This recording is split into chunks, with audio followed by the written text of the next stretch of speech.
What's up guys, welcome back, and in this video let us talk about mind and muscle connection. Essentially you squeezing the muscle and getting the most out of it rather than you just performing the exercise. Now, is mind and muscle connection the best way to maximize gains?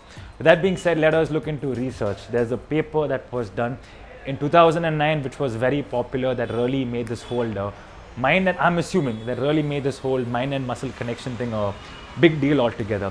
So what it stated that is the movement such as the lat pull down, right? Focusing on technique or this mind and muscle connection to really activate or squeeze your lats would increase the activity when it comes to that exercise or to that muscle. So I remember me maximizing on my range of motion and very slow and controlled repetition to get the most gains. But I was so dedicated and so obsessed with lifting that I think my dedication also was a big driving factor when it comes to my muscle gains.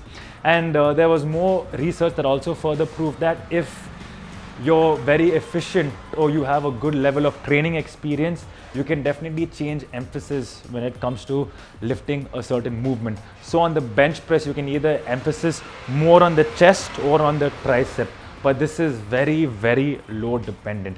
If you're doing 50% of your 1RM on the bench, it is very much feasible, but 80% is not going to be the easiest thing altogether, because when you're lifting a heavy load, one second. Yeah, so as I was saying, when you're lifting a heavy load, it is not going to be easy for you to control the movement as much. You're going to focus on pushing that weight to really save yourself. So with that being said, the conclusion was that if you're lifting a lighter load, mind and muscle connection is a great idea. But if you're lifting a really heavy load, forget about it. Just focus right form and performing the movement to the max of your ability.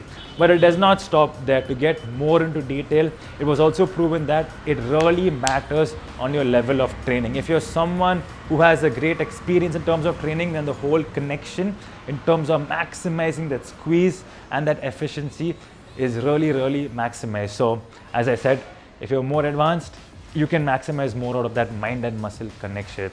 However, this is the important thing. Now, all this was based on electromyographic research, which means you're essentially putting electrodes on the skin to really trace the activity of the muscles, which does not relate to muscle growth over the long run. Which brings us back to the question now, is mind and muscle connection a lot more superior for building muscle than really performing the exercise in itself? So research was then further done just to prove this point. Now what they did was they took two isolations, mainly isolations because it's so much more easier to really focus on one muscle group and to get the most out of it, either through performing the exercise or by mind and muscle connection. They took a barbell bicep curl and your knee extensions. So there were two cues, should I say, an internal cue and an external cue. The internal cue was to focus on the squeeze or the mind and muscle connection, and the external cue was to focus on the exercise in itself. Towards the end of the trial, they found out that in the movement, the bicep curl, there was more muscle gains when it comes to the mind and muscle connection rather than just performing the exercise. And for the knee extensions, there was no difference whatsoever. Now the conclusion is perhaps that the bicep is a smaller muscle group and a lot more easier to control than the knee extension or the quads for that matter. And even the participants or the subjects in the exercise felt the same way, that they could really controlling the biceps than the quads.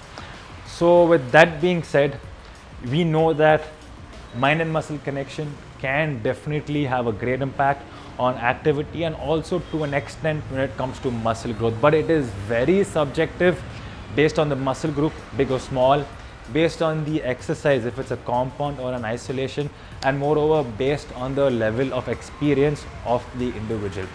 So it is a very subjective, so to say. Here's all the scientific evidence that we have out here. Now it's all up to you as to how you can use this into your training protocol.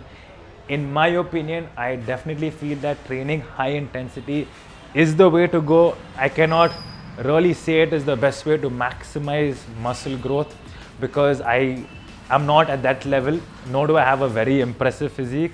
But most importantly, I can say it is the best way in order to improve functionality, improve strength, and to improve your body in a holistic perspective. With whatever framework that you have, you can add this into it and see for yourself how things pan out in the future. Thank you guys for listening. Hope this all made sense. Please give it a shot. Please try to do so, especially in your bicep curls or all these smaller muscle groups. Focus on that mind or muscle connection. See how that works. But that being said, lift heavy, train hard, and I'll see you in the next video.